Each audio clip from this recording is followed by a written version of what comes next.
Amen. Now I understand it wasn't a negative thing or a critical comment that I've been hearing from people, but I have heard that this is a lot of information. So if you don't mind, we're just going to step back and do a little bit of revision just for a few minutes. And we also have a couple of new faces, so welcome. We looked at Acts chapter 27 and picked up the number 273 that you could place as a symbol of the Levites between midnight cry and Sunday law. We took that to 273 BC and saw that Egypt went into an alliance with Rome, or began this diplomatic relationship. And the reason that Egypt ever recognized Rome was because Rome had just fought the Pyrrhic War with Pyrrhus. So this was Rome versus Pyrrhus, but it was also northern Italy versus southern Italy, the king of the north versus the king of the south. In that war there were 3 battles. In the 3rd battle, Pyrrhus lost. He flees. Shortly after that, Egypt go to Rome, and then the next year Rome goes to Egypt, headed by Fabius Maximus Gergus, his name meaning the maximum flood. Pyrrhus died 46 years old, and Tarentum, the major Greek city-state in the south, fell. So we took Pyrrhus as a symbol, and we decided that we would trace his life not from his birth, but from his involvement in the world affairs as the world was at that time. And he entered world politics during the 4th Diadochi War. The Diadochi Wars were the 4 wars by which Alexander the Great's empire was broken down from dozens of generals that it had been split into at his death, to our 4 famous generals of Daniel chapter 8, Lysimachus, Seleucus, Ptolemy, and Cassander. We saw that the 4th Diadochi War began in 307 BC, and it began with Demetrius freeing Athens from a dictator placed by Cassander. Cassander had placed that dictator in Athens 10 years previously, and this sparked the new war. In the middle of this war, Pyrrhus and Demetrius go into an alliance. So this war was between our 4 famous generals versus Antigonus, Demetrius, and Demetrius in an alliance with Pyrrhus. So Antigonus and his son Demetrius, and Demetrius was in an alliance with Pyrrhus. This alliance came to use in 301 BC at the Battle of Ipsus, where 3 of our generals met Antigonus in battle and killed him. Demetrius and Pyrrhus are fleeing back to their own territories, their own holdings. Through some complicated events after Cassander's death, who was king of Macedonia, Pyrrhus and Demetrius divide Macedonia between themselves. These events put a strain on their alliance, and Pyrrhus invades Thessaly, part of Demetrius' empire, in 291 BC. In 289-288 BC, Demetrius responds to this antagonistic behaviour, and he marches his army up through Epirus and just ravages the country. They then sign a type of peace treaty, and Demetrius begins a massive military build-up program. 287 BC, our famous generals, the surviving ones of Lysimachus, Seleucus and Ptolemy, are sufficiently alarmed by this huge army that he is building that they ask Pyrrhus to go into an alliance with them. And Pyrrhus and our 3 allied forces diverge on Demetrius, and Demetrius is defeated. His empire, particularly Macedonia, divided into east and west, divided between Lysimachus and Pyrrhus. So in this history you have Pyrrhus fighting this tension with Demetrius, and now there's a new player. Now it's Pyrrhus versus Lysimachus. This sparks a cold war as neither are happy with just their half division, and Lysimachus, through sanctions and subterfuge, the elements of a cold war, takes the east from Pyrrhus, and Pyrrhus returns home with nothing but the borders of his own country. Here we also notice a scene change. In 285 BC, it's that initial spark of the Pyrrhic War, where Thurii, a Greek city-state normally allied to Greece and to Tarentum, the main city-state of southern Italy, changed their political alliance, and instead of turning to their Greek relatives, they turn to Rome. They renew that appeal around 283 BC, and in 282 Rome responds and places a garrison in Thurii. This antagonises Tarentum, who attack Thurii, expel the garrison, and pretty much declare Rome first declaring war then on Tarentum. Tarentum asks Pyrrhus to fight this war on their behalf, and he arrives in Tarentum in 280 BC. Really the preparation of the city itself. This is internal. Then we see 3 battles with Rome. The first battle he was unprepared for. This is a much smaller battle than the following 2, about half the size. Pyrrhus wins because of the elephants he brought with him, this being the first time Rome had encountered elephants. He marches on Rome after this battle, but due to coming winter, he isn't able to continue his success here. Over this winter time, Rome starts to prepare a comeback against those troublesome elephants, and they build 300 anti-elephant carts. The second battle at Asculum, twice the size of Heraclea. It's a 2-day battle. Rome brings these 300 anti-elephant carts, but they're just broken up, and Pyrrhus wins again. This is a Pyrrhic victory, what kind of coined the phrase a Pyrrhic victory. So while he wins in these 2 battles, it's at great loss to himself. So he steps back to rebuild. He goes down to Sicily, drives Carthage from the island, and pretty much establishes himself as a dictator in Sicily, to such an extent that Sicily then returned to Carthage and asked Carthage to free them from Pyrrhus. He desecrates a temple, but it does him no good. He's recalled to Italy when Rome marches south again, and he faces them in the Battle of Beneventum. He loses this battle when his own elephants turn and charge his own troops. So he loses again. This battle is decided by elephants, but by his own elephants.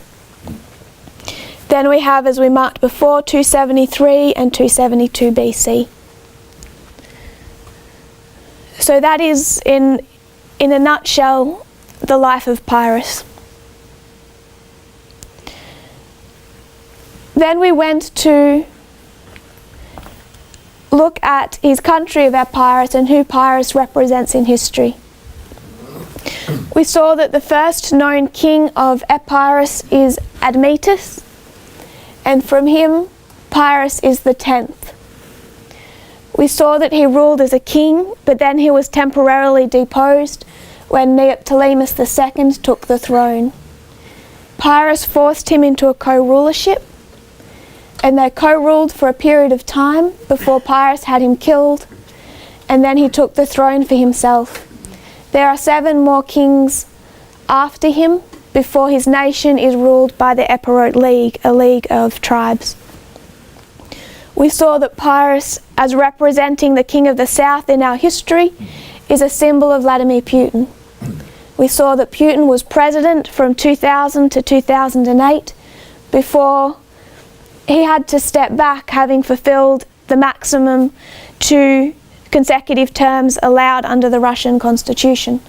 He takes a step back, Medvedev becomes president, but Putin is vice president, prime minister, and this is very much a co-rulership. Medvedev faithfully steps down after just one term, and Putin comes back in 2012. He comes back also changing term limits from a 4-year term to a 6-year term, so he's already establishing himself as 2024, if everything's still going, he'll still be in Russia. We then lined up Putin with Pyrrhus, but we also saw that Putin must also be typified by Stalin. So Stalin and Putin, the 1st and the 10th. We looked a little bit back into Pyrrhus's history and saw his father, Aeacides, was removed in a coup. Neoptolemus II temporarily took the throne. Aeacides comes back, but he's severely weakened and his government is toppled. Alcetus II, Pyrrhus's elder uncle, takes the throne, but he has an ungovernable temper and his own people rising up kill him.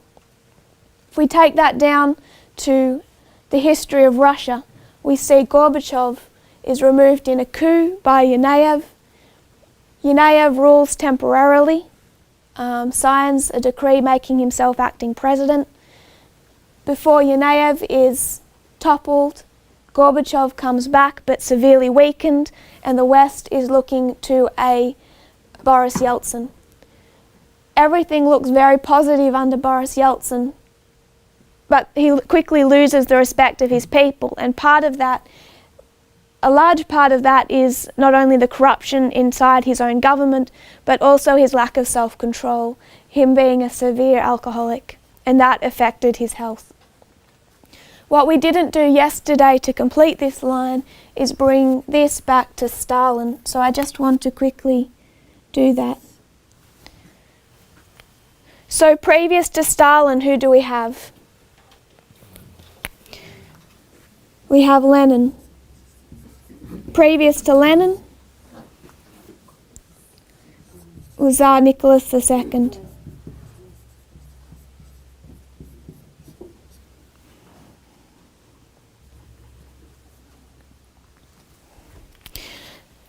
We read yesterday that the day Gorbachev retired was the day that the Soviet Union ceased to exist. They lowered that flag the same evening that he abdicated.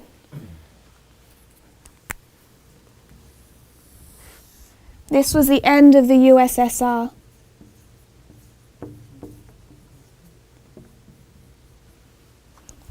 The day Tsar Nicholas abdicated was the end of the monarchy. Tsar Nicholas typifying Gorbachev. One steps down and ends the monarchy, one steps down and ends the Soviet Union. Then in steps Lenin. Lenin placed Stalin as secretary of the Soviet Union, the position he held for the rest of his life. Why did Lenin quit government? He had a series of strokes. That also came down to his health condition, not a lack of self-control, but still health-related. Yeltsin's widow still arguing that the reason he stepped down was because of his health. There was more to it than that, but you can see the link. So end of monarchy, temporary has to step down because of health. Lenin placed Stalin. End of USSR, Yeltsin, self-control, steps down, partly because of health, but he placed Putin in control.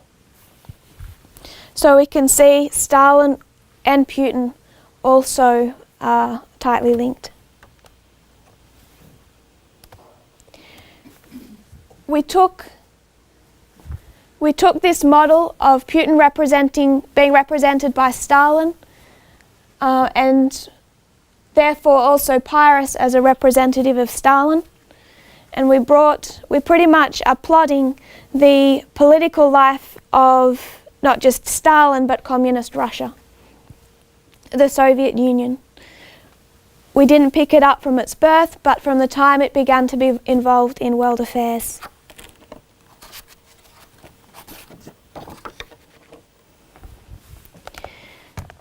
we saw that it really became involved in 1939 with a proxy war, the Spanish Civil War. This was a proxy war between fascism and communism in Europe. 2/3 of Spain's gold reserves were shipped to the Soviet Union over this proxy war, the proxy war being 3 years long. We did mark a 10 because we can see in 1929 pretty much the Stalin solidifying his hold on power, beginning his personality cult, Mussolini taking down his last rivals in government, and Hitler beginning his meteoric rise from 1929 to 1933. You can mark the Lateran Treaty and the Great Depression. So I still wanted to note that there's a 10-year period here. In the Spanish Civil War,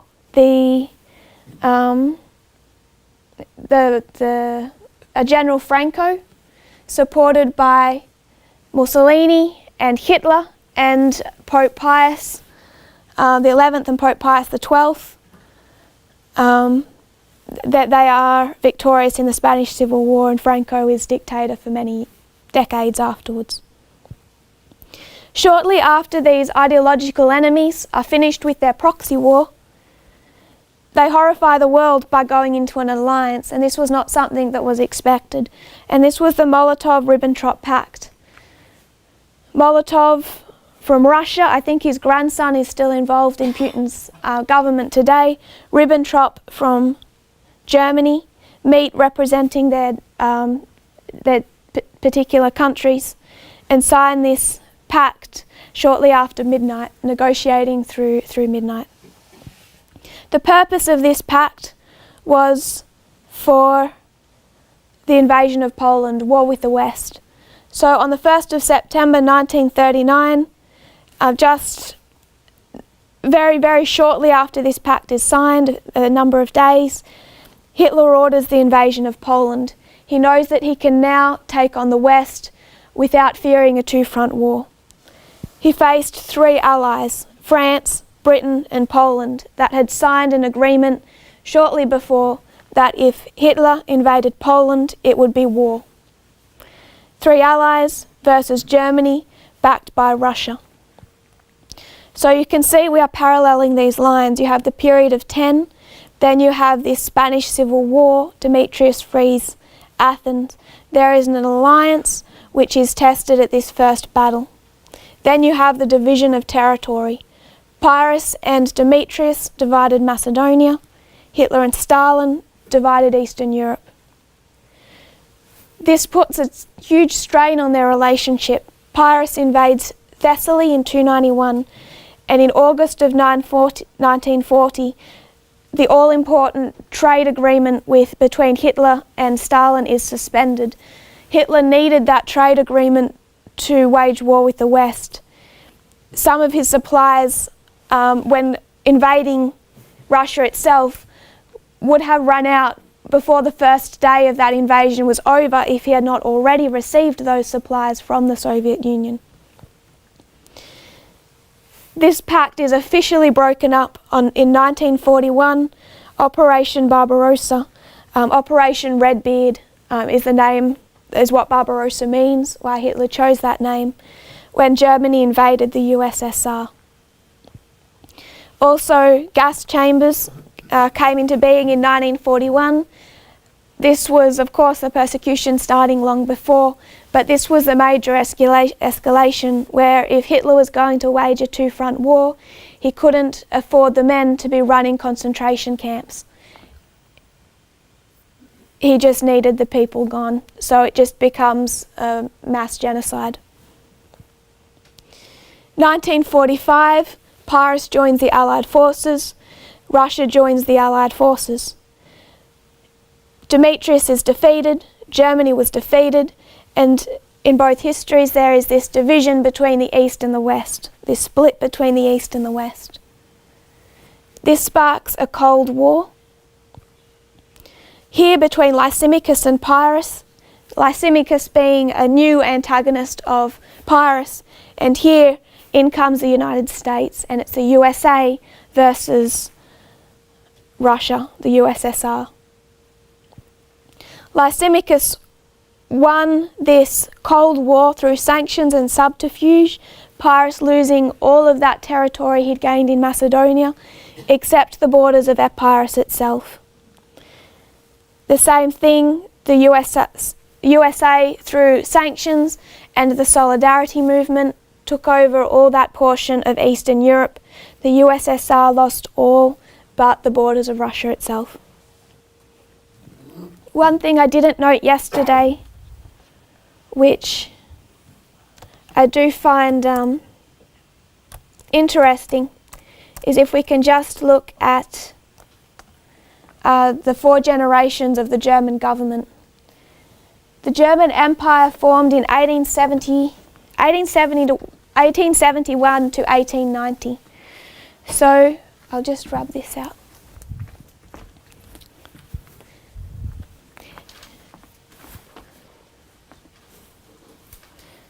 It was initially split, and it was brought together in those years by Bismarck. Oh yes, also yesterday we lined up the similarities between Stalin and Putin. No president before Putin had come from the poverty that mirrored Stalin. Both Stalin being a ground force during the beginning of the USSR, Putin ground force at the end of the USSR. Stalin appointed by Lenin, Putin appointed by Yeltsin, and both ruled in a very similar manner.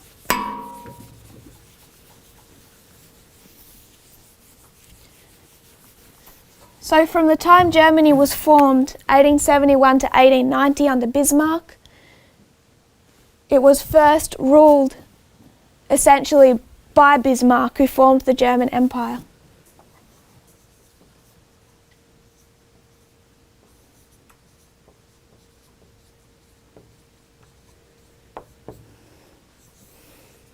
First is under Bismarck.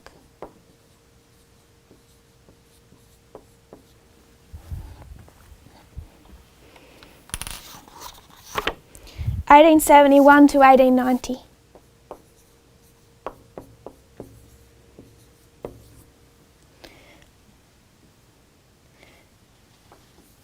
The second is known as the Wilhelmine era.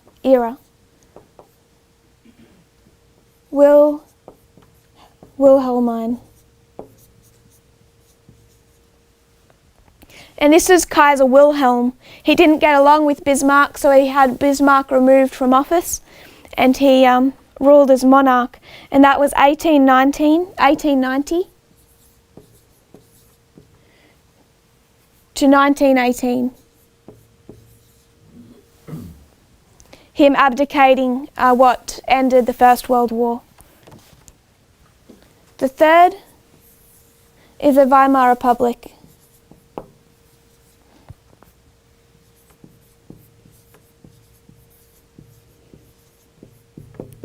The extremely dysfunctional government that formed after World War I.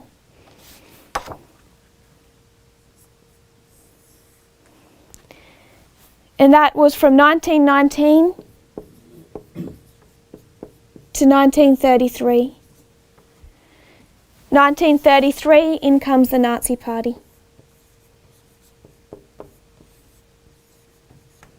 Under Hitler. 1933 to 1945.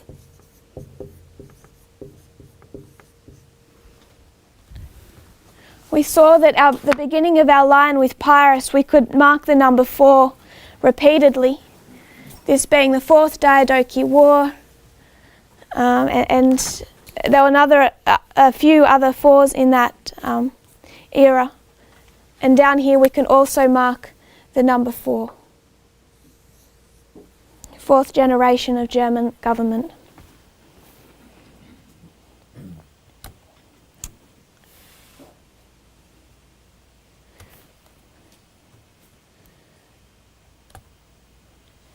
We also saw that that pact was not admitted to until 1989, when the senior Politburo member conceded August 19 of 1989 that there was without a doubt collusion between the Soviet Union and Nazi Germany. So that was something that they did not admit to for many years. We also looked at the Vatican involvement in this history, tying back to our first studies on Fatima. We saw that the USA under Roosevelt was not useful to the papacy at this time because who they saw as the most common enemy was Nazi Germany, not communist Russia. And at that point, the Vatican and the United States could not come into agreement.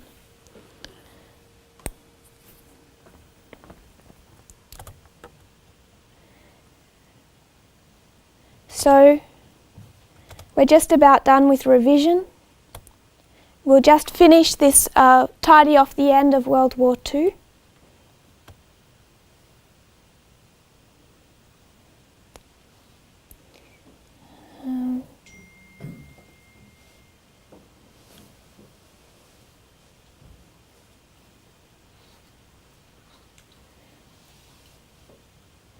So in 1945, we have the beginning of a Cold War with the United States. This is a quote from Office of the Historian, the Bureau of Public Affairs from the US Department of State. They say wartime relations, this is World War II relations, between the United States and the Soviet Union can be considered one of the high points in the long-standing interaction between these two great powers, although not without tensions, such as differing ideological and strategic goals and lingering suspicions. The collaborative relationship between the United States and the Soviet Union nonetheless was maintained. Moreover, it was instrumental in defeating Nazi Germany in 1945. Recognizing the strong position that the Soviet army held on the ground, Churchill and an ailing Roosevelt agreed to a number of things with Stalin. At Yalta, they granted territorial concessions to the Soviet Union and outlined punitive measures against Germany, including Allied occupation and the principle of reparations. Stalin guaranteed that the Soviet Union would declare war on Japan within 6 months after the end of hostilities in Europe. While the diplomats and politicians engaged in trying to shape the post-war world, Soviet forces from the east and Allied forces from the west continued to advance on Germany. After a fierce and costly battle, Berlin fell to Soviet forces on May 8 of 1945, after Allied and Soviet troops had met on the Elbe River to shake hands and congratulate each other on a hard-won impending victory. Soviet forces from the east and Allied forces from the west. So we saw three superpowers, the United States, France and Britain, united with the USSR to fight against a common enemy. But particularly marked in this history is the United States from the west and the USSR from the east that descended on Germany.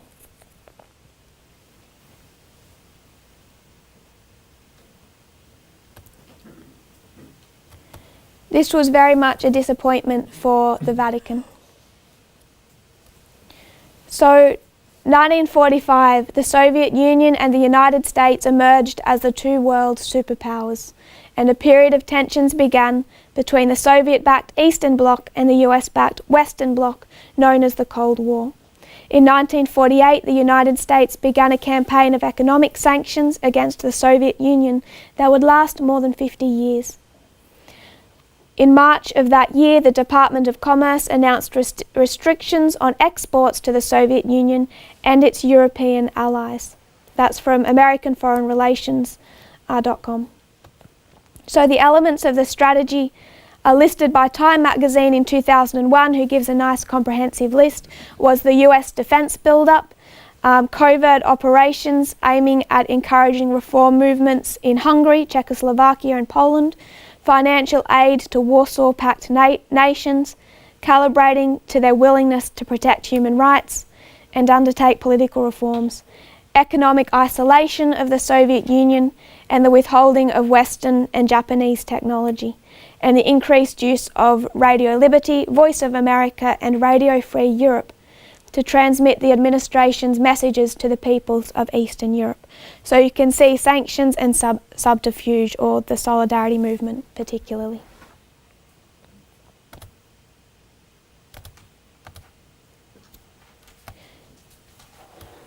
Do we have any questions of World War II?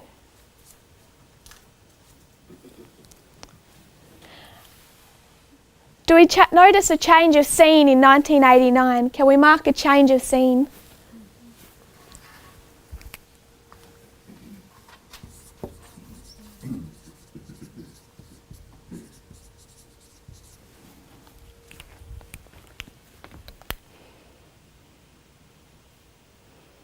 Here it appears that the King of the South has been defeated.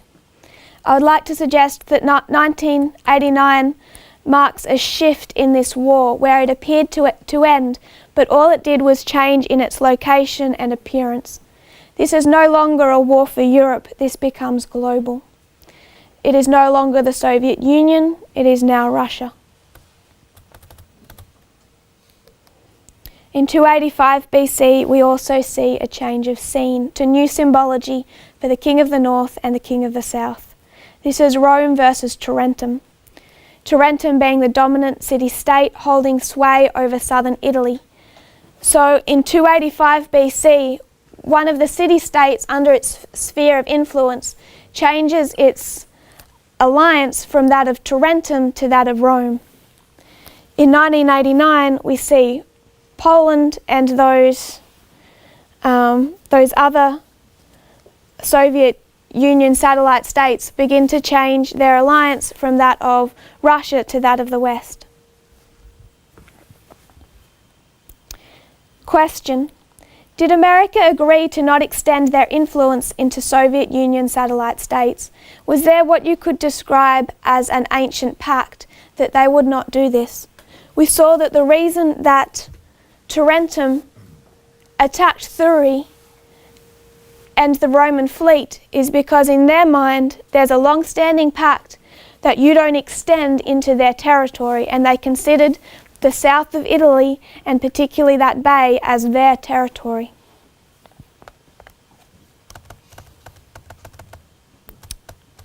The goal at Yalta and in subsequent meetings of the wartime allies was to establish stable European arrangements so that a World War III would not follow the Second War as inexorably as World War II followed the First. To that end, Roosevelt and Churchill accepted the idea that the Soviet Union would have legitimate long-term security interests in Eastern Europe. That was the point of the deal Churchill offered to Stalin in Moscow, October 1944. On a slip of paper that he passed across the table to the Soviet leader, Churchill suggested mathematical formulas for post-war predominance in Eastern Europe. He suggested that the Soviets enjoy 90% predominance in Romania, 75% in Bulgaria, 50% in Hungary and Yugoslavia, and 10% in Greece. In each of these countries, according to Churchill's proposal, Britain and its friends would enjoy the influence that was left. 10% in Romania to 90% in Greece. Stalin accepted the deal on the spot. But there were grave flaws in this proposition, as there were in the Yalta agreements later. For one, Churchill never spelled out what 25 or 50% influence in one of these countries might mean in practice. For another, Churchill skipped over Poland. Was Yalta a permanent arrangement? How could it be? Yalta and the other post-war arrangements were no more permanent than the underlying conditions that bred them.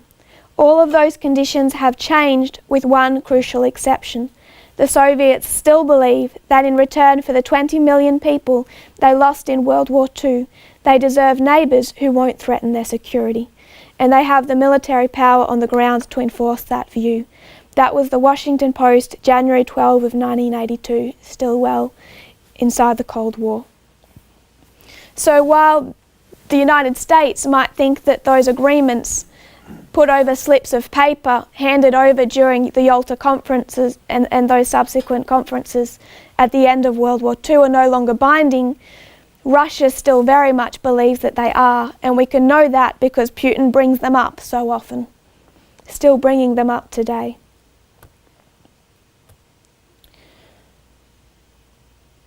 Leaders in Moscow tell a different story to that of the West. For them, Russia is the aggrieved party. They claim that the United States also failed to uphold a promise that NATO would never expand into Eastern Europe. This was a deal made during the 1990 negotiations between the West and the Soviet Union over German unification.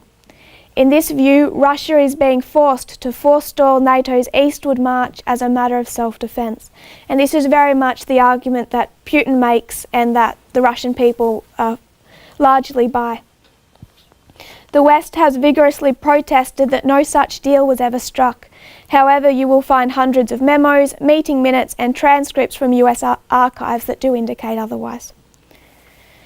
After the Berlin Wall fell in 1989, Europe's regional order hinged on the question of whether a reunified Germany would be aligned with the United States and NATO, the Soviet Union and the Warsaw Pact, or neither party. Policymakers in the George Bush administration decided in early 1990 that NATO should include the reconstituted German Republic. In early February of 1990, US leaders made the Soviets an offer. According to transcripts of meetings in Moscow on February 9, then Secretary of State James Baker suggested that in exchange for cooperation on Germany, the US could make, quote, ironclad guarantees that NATO would not expand, quote, 1 inch eastward. Less than a week later, Gorbachev agreed to begin reunification talks. No formal deal on this was ever struck, but from all the evidence the quid pro quo was clear. Gorbachev acceded to Germany's Western alignment, and the US would limit NATO's expansion eastward. Has the US limited NATO's expansion eastward? No. This is Putin's argument today.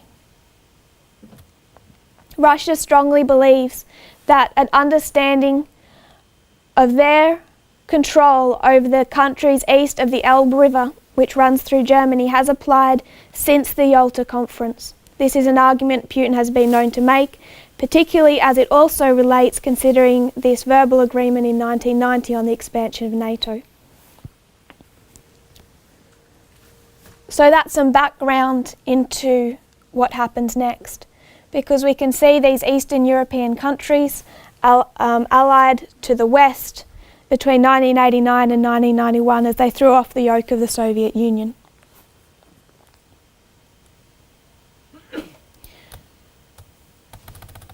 I want to begin, as I said, to begin with, all I wanted to do was lay out history. No application, let's just look at history. We're finished doing that now, and it's time to start looking at some applications. So 1989, we have a change of scene. Thuri is split into two factions. You have the Democrats and the aristocrats. A city-state with two factions, one wanting the traditional alignment with their relatives under Tarentum, the other wanting the financial benefits of an alliance with Rome. Where do we see that happen in Eastern Europe?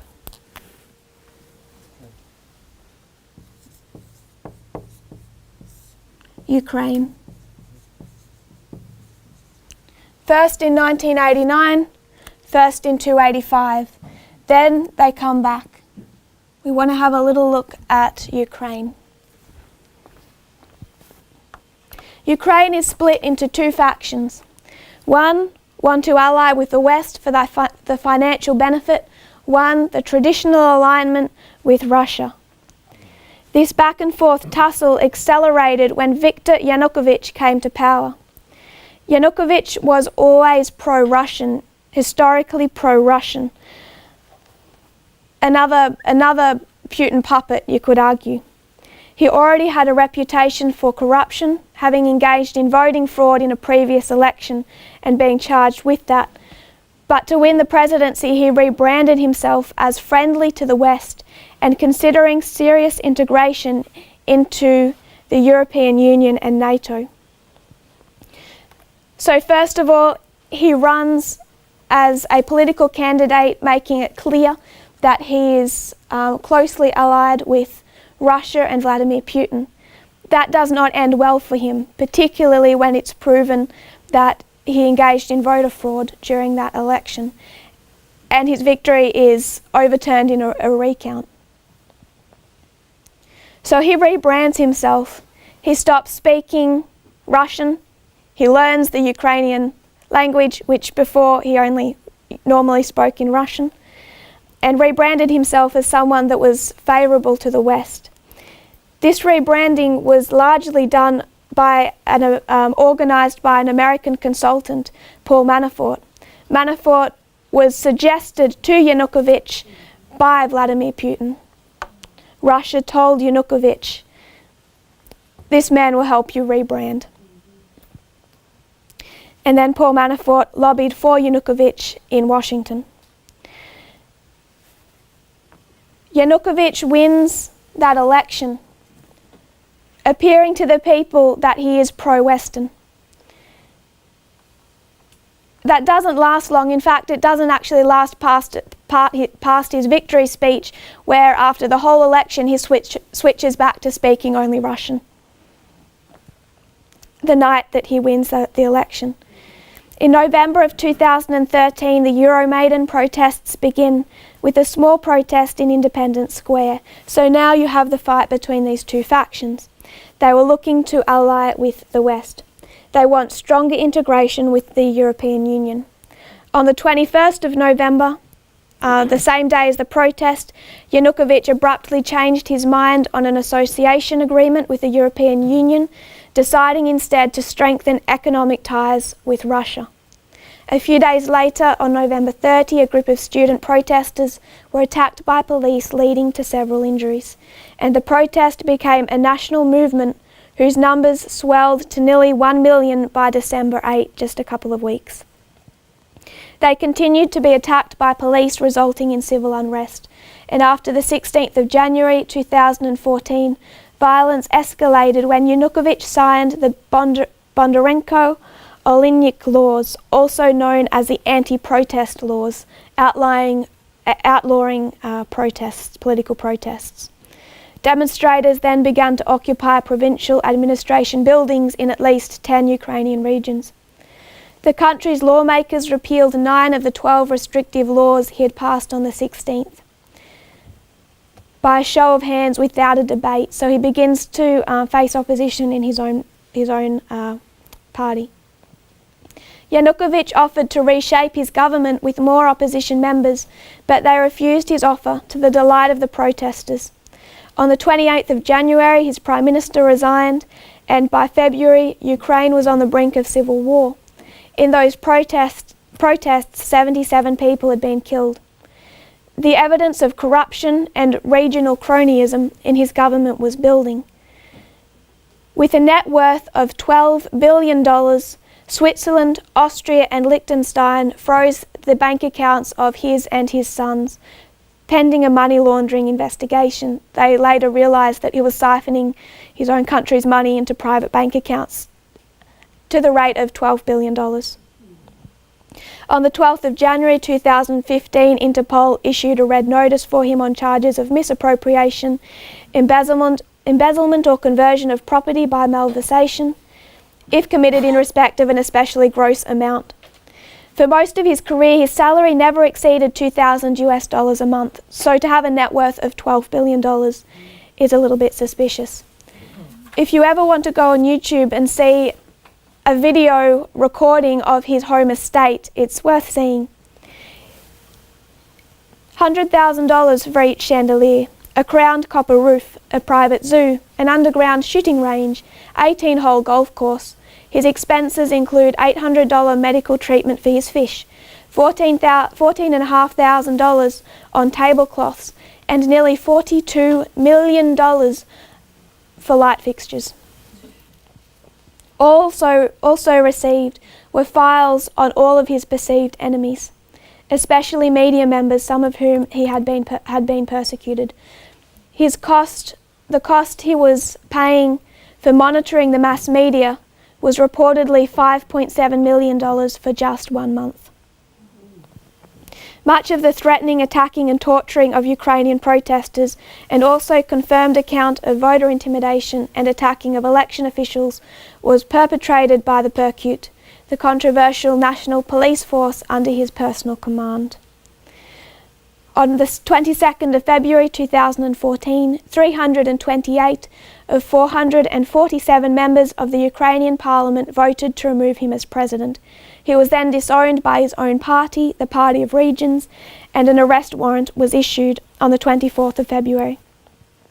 On the 21st of February, though, he decided to take a presidential inspection tour that conveniently took him outside of the country and into Russia.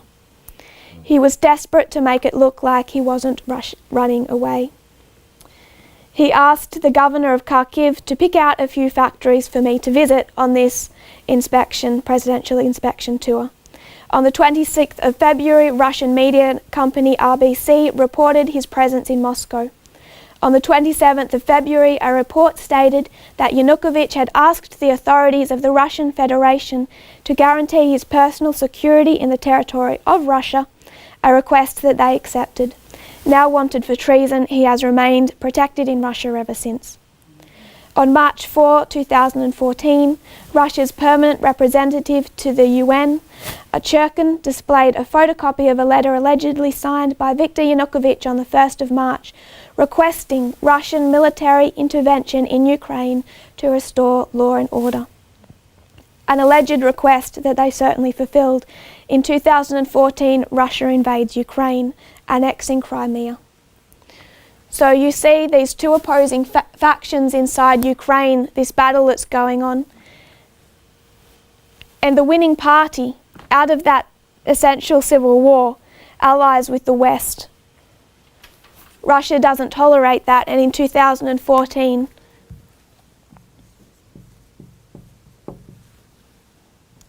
Russia invades the Ukraine.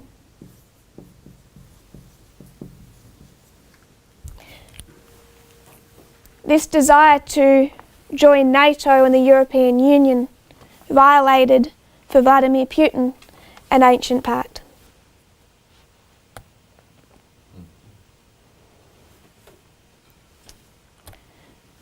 So we come to 280 BC and we see Pyrrhus arriving in Tarentum.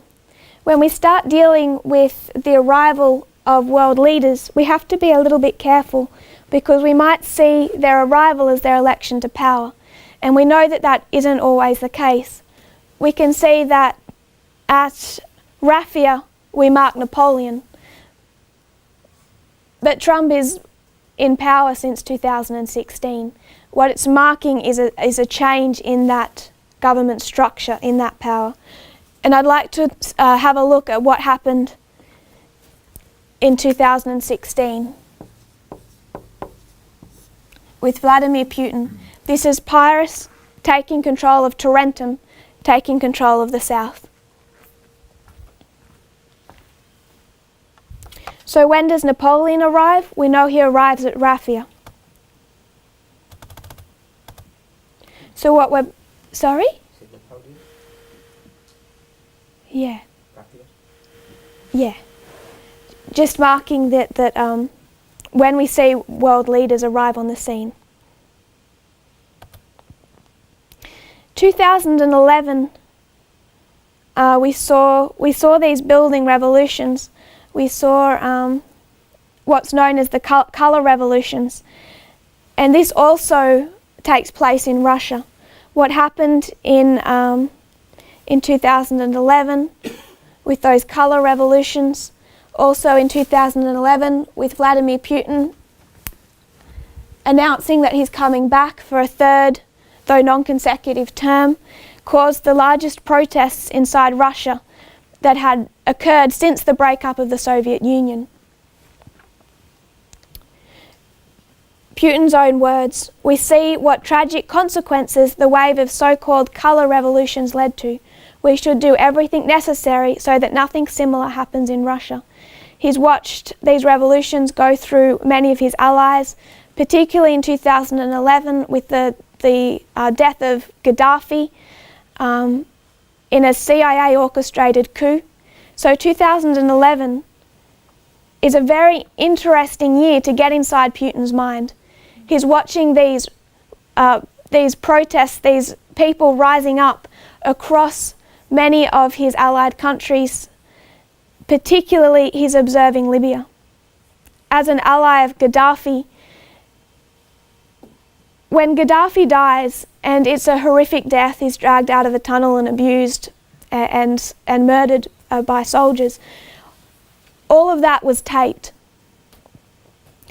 Insiders in the Kremlin claimed that Vladimir Putin sat down and watched that tape 3 times over, back to back, of his ally's death. And he stood up and said, "Never again, never again." What is happening for Vladimir Putin never again in 2011? Never again is a CIA orchestrated coup actually done, overseen by Hillary Clinton, which is another insight into his mind which becomes relevant later on. Never again is the US toppling an ally, and we see that his behaviour here changes from Ukraine to Syria. Since 2011, Vladimir Putin has not given an inch. 2011, he's watching these protests, which he publicly says is all fomented by the United States, and then they happen inside his own country, the largest protest since 1991, and he blames that also verbally, publicly on Hillary Clinton. So what he does over 2015 and establishes in 2016 was the establishment of a Russian National Guard.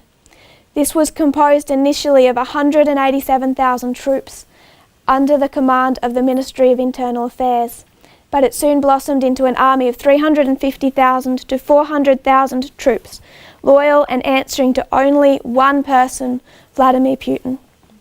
What he has done is created his own personal army. This is his Praetorian Guard. Its commanding general is Viktor Volotov, who was Vladimir Putin's bodyguard for many years, since 1998 actually. The National Guard has the right to arrest anyone without a judicial order, to shoot anyone without warning, to disband any organisation considered dangerous to him or to Russia's national security. If anyone doubted its arbitrary toughness, it moved quickly to absorb so-called Kadryovsky or Chechen troops loyal to strongman Kadyrov and known for their brutality into its ranks. Like most autocrats, Putin has come to believe that he alone can save Russia from internal subversion and foreign aggression. Though he had, and still has, authority over an organised military force numbering 771,000 troops, sailors and airmen, a domestic police force of nearly 1 million officers, and an untold number of security troops, he still wanted a personal National Guard of 400,000 troops for his own personal protection. What he's doing is not protecting himself against the United States, against foreign enemies, but protecting himself against his own people.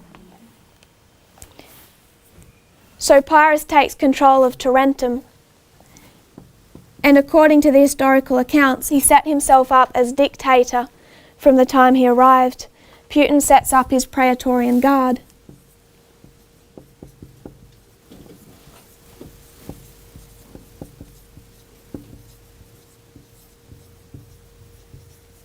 And he's protecting himself against colour revolutions inside his own country. We then get to our 3 battles. Oh, also, if you want to list the military changes he made in 2016, just in October alone,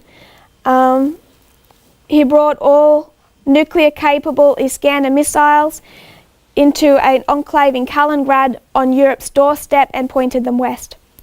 He moved a carrier battle group into the Mediterranean Sea to support his campaign in Syria. He announced a Russian naval facility in Syria to be upgraded to a full permanent naval base. He announced that the Russian air base in Latakia, Syria is a permanent air base. Military exercises were held with Egypt, and talks began with a view of reopening an old Soviet base in Egypt, and he pulled out of 3 nuclear agreements with the United States. That's marking his behaviour in 2016, and I'd like to suggest that just like Pyrrhus arrives and prepares for war, Putin arrived in 2016 and prepared for war. both with the West and also protecting himself in his own country. What we see shortly after that in the line of Pyrrhus is 3 battles. We'd already marked the Battle of Beneventum as Panium. And we'd been able to mark even note the name Beneventum as the Italian Salem. And not a personal expert on that at all, but I know studies have been done on Panium and the word Pan, and it was an interesting similarity. Pyrrhus there loses, and we know here that at Panium, Russia loses to the United States. I would then like to suggest that there is an alliance here formed between the United Nations. And I'd like to suggest that in this context, Egypt is not the king of the south as Russia is defeated, but becomes the United Nations. In the same way, this is not the armies of Rome. It isn't the armies of Rome that come as a flood, and this is the rise of the papacy.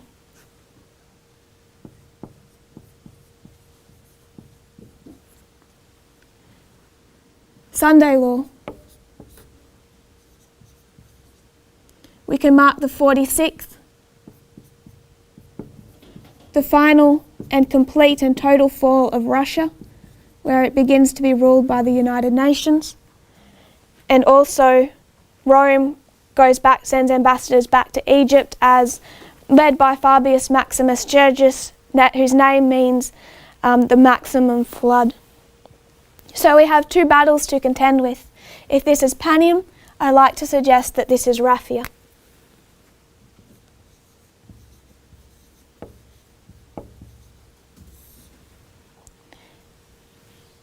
In between Raphia and Panium, we see Pyrrhus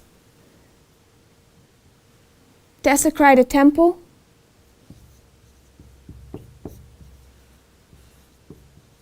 we see his behaviour as a dictator noted. He'd been a dictator long before this, but this is when it's particularly noted in history. And I'd like to suggest that we have one more battle, and I would like to suggest that this lines up with our loud cry. It's half the size of Raphia. Putin is not yet ready, but it's forced on him.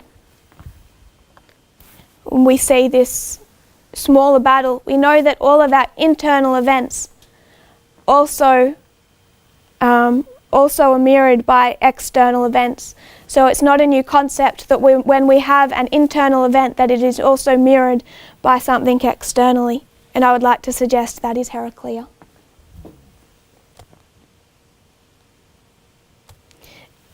Another thing I'd like to suggest is that while Russia loses at Panium, its decline is progressive between Midnight Cry, between Panium and Sunday Law, and at Sunday Law it ceases to exist. It's fully destroyed. The mistake of 1989 is not repeated. There's no stump left in the ground to regrow. They don't make that mistake again. In Sunday Law, the job's complete.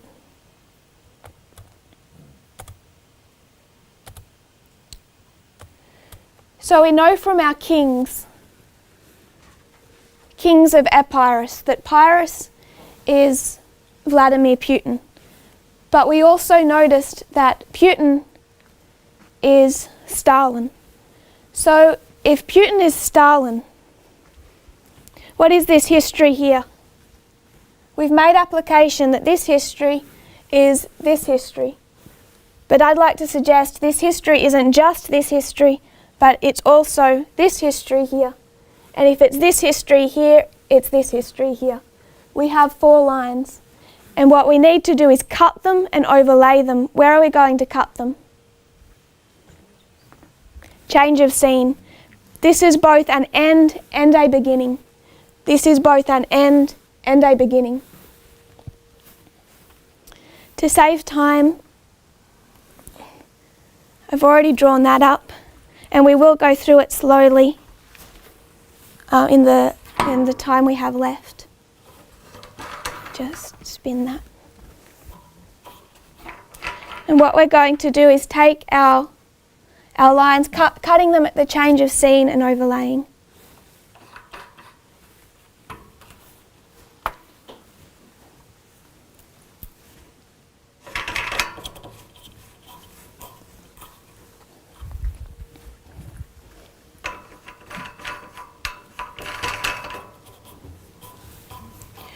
We'd already made application of one history, and that's this history here. What we need to do before we continue is note a problem that you've probably already seen. First line, Pyrrhus versus Demetrius. Second line, Pyrrhus versus Rome. Third line, Russia versus Germany. Fourth line, Russia versus USA. What we have is an alpha and omega of Pyrrhus's life, and what we have is an alpha and omega of the King of the South. But what we need to note before we make application is that between an alpha history and an omega history, there are some changes, some differences. For example, here, Pyrrhus loses all but Epirus, but does he lose his own kingdom? No. Here, what does Pyrrhus lose? Everything. 1989, does Russia lose everything? No. In our history at Sunday Law, loses everything. Up here, who's defeated? Demetrius. Who's defeated? Pyrrhus. King of the North defeated, King of the South defeated, King of the North defeated, King of the South defeated. Back here, Demetrius invades Epirus. This is King of the South defeated, King of the North defeated, King of the South defeated, King of the North defeated.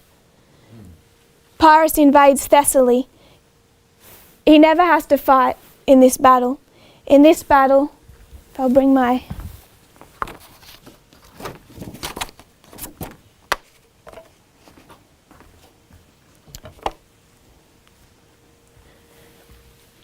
But he is driven away. I would suggest that this was a victory for Demetrius, King of the North, King of the South, King of the North, King of the South. What we notice between an alpha history and an omega history is we need to change the victor and also the antagonist. So to make that clearer, I just want to draw that up, that this is partial. This is a partial victory for the King of the North. This is a total victory for the King of the North. This is a partial victory for the King of the North. So this waymark must be a total victory for the King of the North. This is a victory for the King of the South. This is a victory for the King of the North. This is a victory for the King of the South. Panium, a victory for the King of the North. Demetrius invades Pyrrhus. This is a victory for the King of the North. The Battle of Asculum. This is a victory for the King of the South. Down here, this is a victory. Up here, Operation Barbarossa, King of the North. Down here, victory, King of the South. And one last one. This is a victory for the King of the North. Easily expels Pyrrhus from his territory. Pyrrhus just turns tail and runs. Victory for the King of the South at Heraclea. Russia suspended trade, but the economic agreement Russia got out of that suspension was better than anything they'd have before, and they did not have to pay their debts. This was a victory for the King of the North. And in our history, at the loud cry, we will see a small victory for the King of the South. Is that confusing? So we have Macedonia, Italy, World War II, and modern history. Pyrrhus versus his first enemy, Demetrius. But then we see in this history that his enemy changes from Demetrius to Lysimachus. Down in this history, we see Russia versus Germany, but their enemy changes from Germany to the United States. And I'd like to suggest that also in Russia, in modern history, it changes from the United States to the United Nations. There is another change there.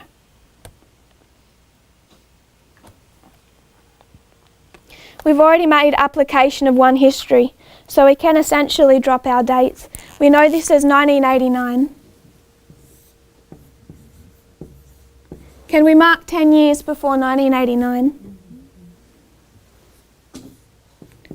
1979, beginning of the Afghanistan War. War in Afghanistan. Is that a proxy war that ends in 1989? At the same time we note this proxy war, we also see those satellite states of the Soviet Union change their allegiance to the West from Russia. Question. We lined up Tarentum attacking Suri with Ukraine.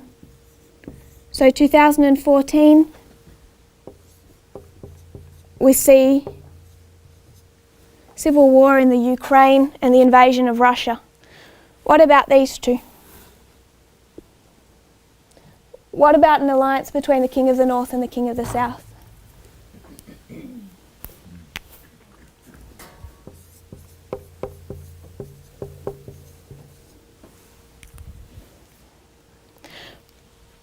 What was that alliance designed to enable?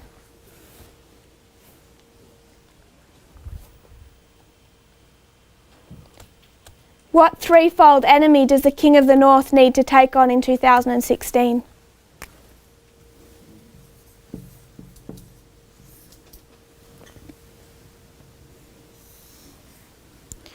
I'd like to suggest the three branches of the United States government. We saw an alliance between the King of the North and the King of the South created to take on the legislative, the judicial, and the executive branch of the United States government. Executive, judicial, and legislative. Hitler took Poland, and then it was a prolonged war with the West. Trump took the executive branch, and then it's a prolonged war with the West. One was a fast victory, it was done in a day. The rest is a process. But he entered this battle with an important ally, Putin. I've suggested before, where we made application of this line, that their relationship sours at our loud cry.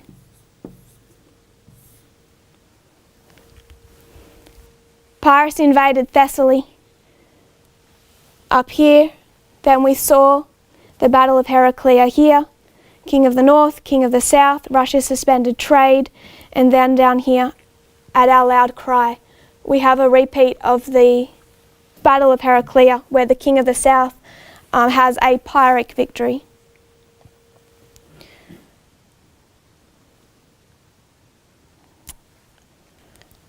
We saw then in this history that Pyrrhus's allies who'd held off begin to join him, and he begins to have much more support from the surrounding countries that have seen him win this victory. But he holds off over winter, and then they meet again at Raphia, a battle twice as large, twice as big. What won Heraclea? Elephants. What wins Raphia? Elephants. What wins Beneventum? Panium. It's the same mode of warfare all the way through.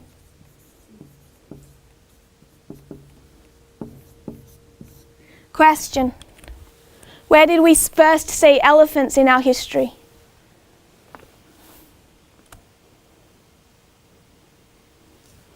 The Battle of Ipsus, right here. This is our new mode of warfare. Elephants won the Battle of Ipsus. just like they won Heraclea, Asculum and Beneventum.